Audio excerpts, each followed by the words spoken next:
You would think that losing the ability to speak for months would be some sort of novelty and it would make you the toast of any family gathering. But that wasn't the case for me. You see, when you're the uncle of Messiah, then it's really everything else seems to pale by comparison. Now, cousins are usually close. But my son and my nephew, they were special. And I know everybody says that, but mine really are. And if you have the time, let me tell you my story. My name is Zechariah, or God Remembers. And I'm married to a wonderful woman named Elizabeth, or my God is an absolutely faithful one. Now, I tell you that because names mean something in my culture. Parents would name their children either after someone in the family or maybe for the more devout, they would give them names that would remind them of God's character or some other trait or some other great person of God. And for years, our names seemed to taunt us. For you see, my beautiful Elizabeth was barren. And for a Jewish woman, there was nothing worse, nothing more disgraceful than not being able to give your husband an heir. And it also meant that if I should die before her, that she would have no security network, that she would be at the mercy of our extended family, and our extended family was anything but wealthy. And I would like to tell you that I trusted God completely to take care of my wife. But as the years went on, it got more and more difficult. I mean, did God forget me? Would he be faithful to my beautiful wife?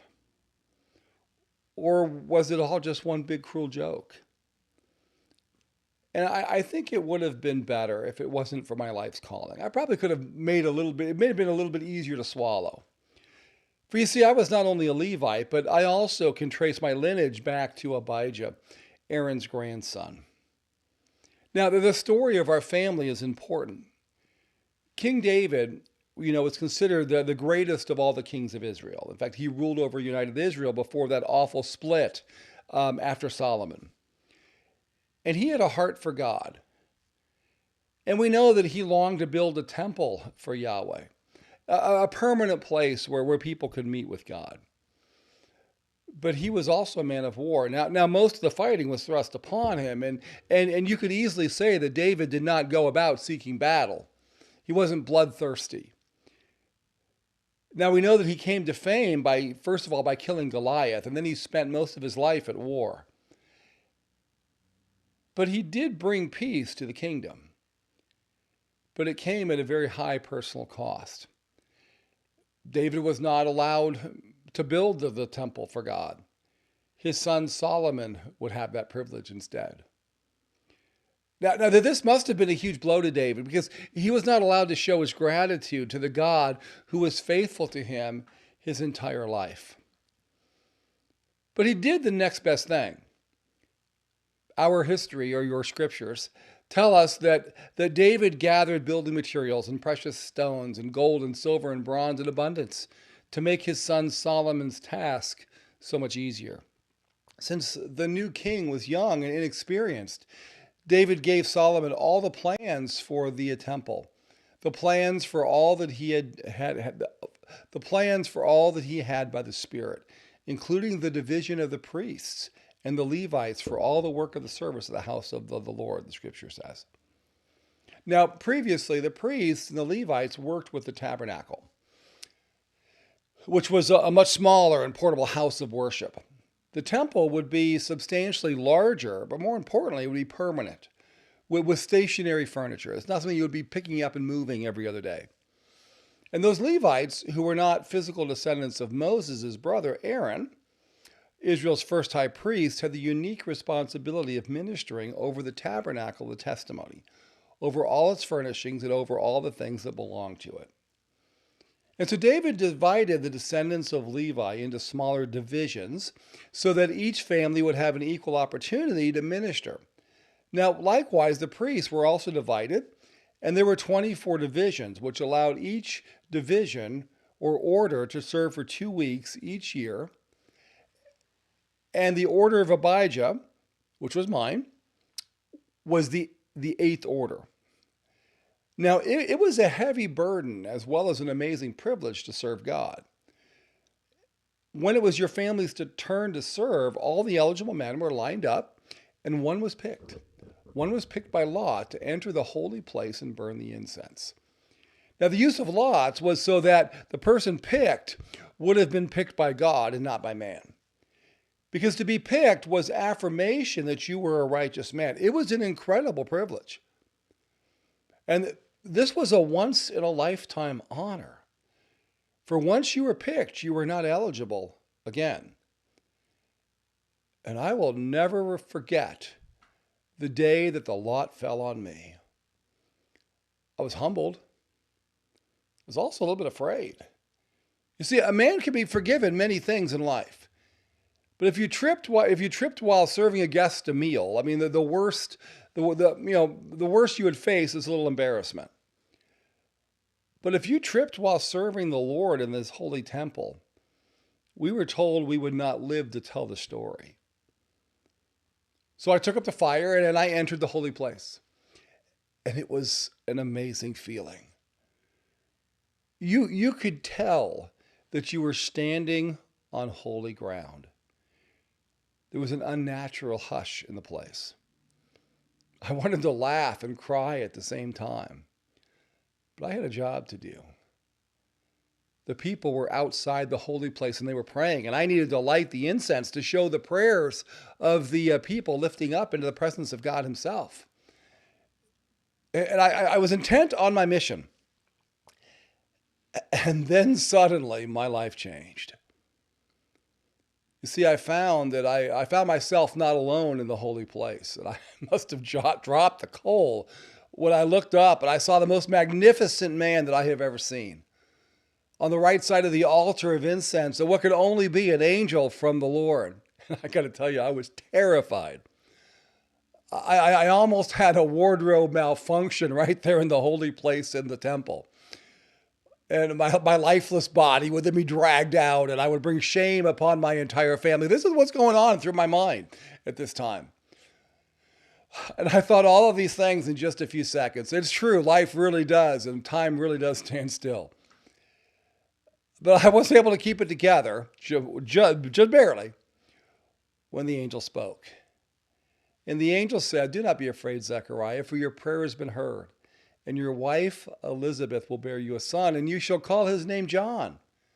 And you'll have joy and gladness, and many will rejoice at his birth, for he will be great before the Lord. And he must not drink wine or strong drink, and he will be filled with the Holy Spirit, even from his mother's womb. And he will turn many of the children of Israel to the Lord their God, and he will go before him in the spirit and power of Elijah to turn the hearts of the fathers to the children, and the disobedient to the wisdom of the just, and to make ready for the Lord a people prepared." Now, God had not spoken to his people that we know of for 400 years.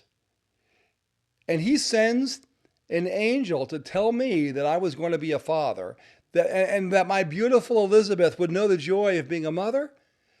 Would he do that? I mean, this was too much. And so I questioned him. I said, "How shall I know this? For I'm an old man and my wife is advanced in years." Now, the second that last syllable left my mouth, I knew that I had gone too far. You see, mortals do not question angels, especially those who are privileged to serve the very temple of God. Those who come from a people that God brought out of slavery by calling plagues to come down on the Egyptian oppressors. A people that God parted the Red Sea for so that they could escape Pharaoh when he chased after them. The God who gave Moses the law on Mount Sinai. See, our history was full of miraculous births and impossible victories where defeat was certain. So how could I question this messenger from that all-powerful God? And I was hoping that the angel would answer me the way that the angel answered Abraham all those years ago. He said, "You shall call his name Isaac because you laughed." But that's not how it went down with me. I'm Gabriel, he said. I stand in the presence of God, and I was sent to speak to you and to bring you this good news. And behold, you will be silent and unable to speak until the day that these things take place, because you did not believe my words, which will be fulfilled in their time. I tried to apologize, but no words came out, and I was completely unable to speak. Now, usually it doesn't take much time to light the incense in the holy place. I mean, men would go in, they do what they had to do, and then they would get out. Because the longer you stayed in the presence of God, the higher the probability was that you would do something wrong, and that would not be good. And so you got in and you got out. That was the expectation. Now, I had been in there for a long time, and by any standard. And so the question was, what was taking so long? And people were starting to get nervous. I mean, I could almost hear them saying, well, what happened to that idiot Zechariah? What has he done now? I hope he doesn't bring shame on the division of Abijah. We wouldn't hear the end of this for years to come. It better be dead. But it was worse. When I finally came out, there was pandemonium. The questions were coming from all around me. I mean, what took you so long? How bad did you mess up? What were you doing in there? I mean, we gave you one thing to do. And I tried to tell everyone that first of all, I was okay, thank you for your concern. And then I wanted to tell them that God had spoken, that Messiah was coming, that the prophet who comes in the spirit of Elijah was coming, that God was going to prepare the remnant. Now, I was not planning on telling them that I would have any part in this, that it would be my own son who paved the way for Messiah, but I couldn't talk. I was overwhelmed. My tears of joy were mistaken for tears of sorrow. And some said that I brought this on myself, and some were more sympathetic. But I immediately felt some kind of kindred spirit with Job all of a sudden. And all I needed was for someone to give me a tablet and tell me to write down my sin. And I took my voice so that they could pray for me. I rushed home.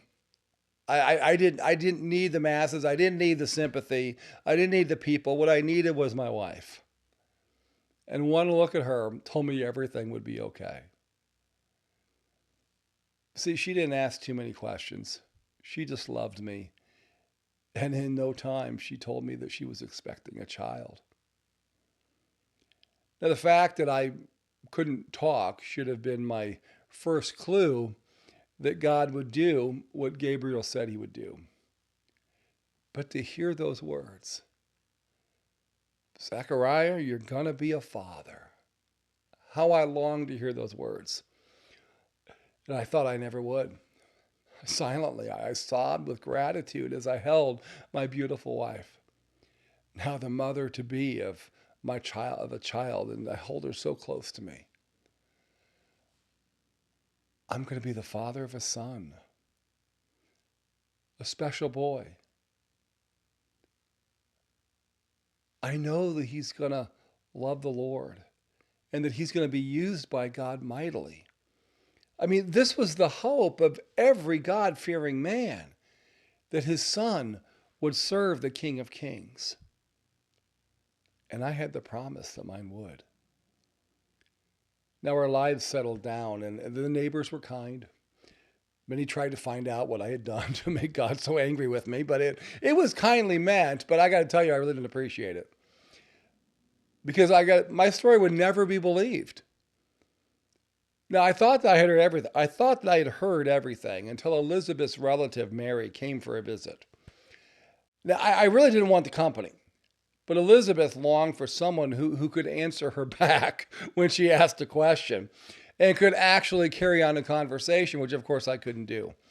And so I relented and I wrote to her to invite Mary. Now, I didn't know at the time that Mary was expecting. Now, I'd heard rumors that she and Joseph kind of hurried the wedding, but I didn't want to pry. I'd had enough of that in my own life. And it all came to a head when Mary first entered into the room, and the little boy in Elizabeth's womb began to leap. And then the story came out. And it was a stranger story than mine. Gabriel, the same angel that came to me, appeared to Mary to give her some amazing news that she was going to be the mother of Messiah. The creator of life would create life in Mary, and she would give birth to a son. Now, but by this time, Elizabeth knew about my encounter in the temple, and she knew the words of Gabriel concerning our son, and so she had no trouble believing Mary's story. And I got to tell you that, I used to feel sorry for good old Zechariah because I couldn't talk. But when I heard the full story, I couldn't help but feel bad. I couldn't feel bad for me any longer. And I tried to put myself into Joseph's place. And no matter how hard I tried, no matter what I thought, however hard I tried, I still failed. Joseph was just a poor carpenter. He had a respectable trade, but he would always be a workman. He was not the same caliber as others in the family. Now, I admit that I may have looked down on him a little bit at times, but no longer. This was not only an admirable man, but a righteous and brave man of faith. He didn't question the angel like I did. He simply obeyed. Now, later I found out that Joseph was relieved to get that dream.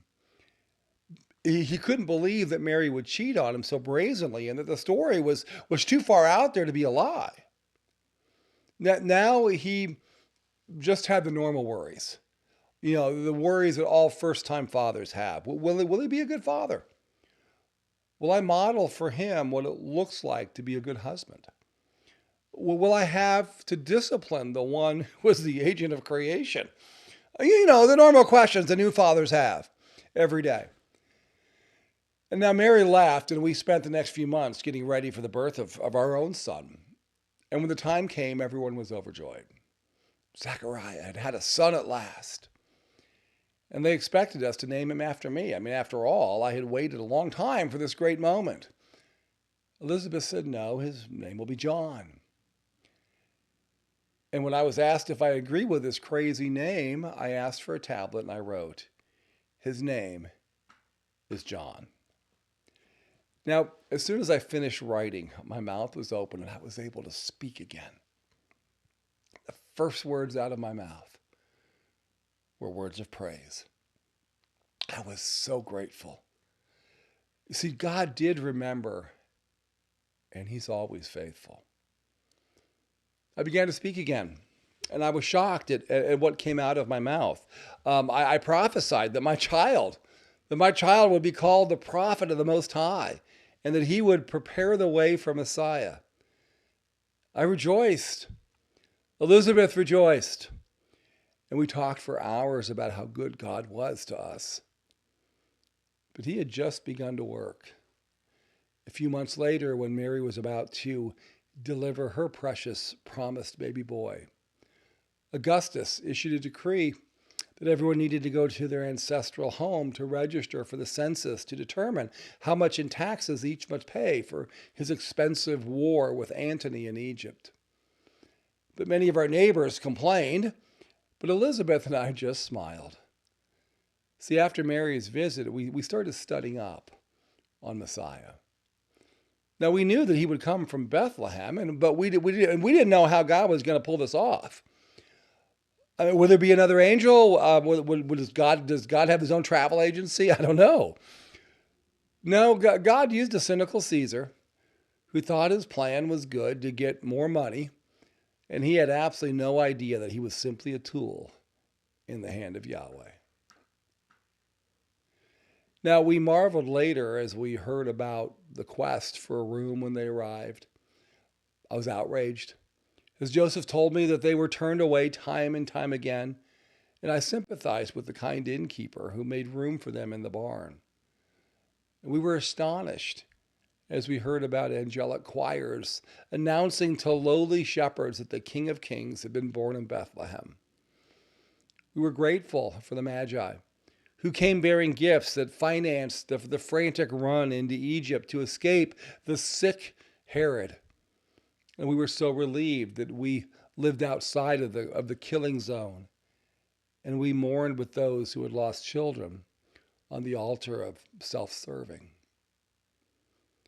As I look back on those crazy months, I can't help but be humbled by the names our parents gave us. Names that turned out to be prophetic. Names that I hope will be an encouragement to you. That God does remember, and God will always be faithful. Now, the cousins did grow up, and they changed the world. All four parents, we all knew our sons were special. And our hearts broke as God worked miracles through them. We rejoiced as people responded back to God. And we cried at those who turned away. And God used those two amazing boys to turn people's hearts back to the God who loved them. But that's another story. God bless you.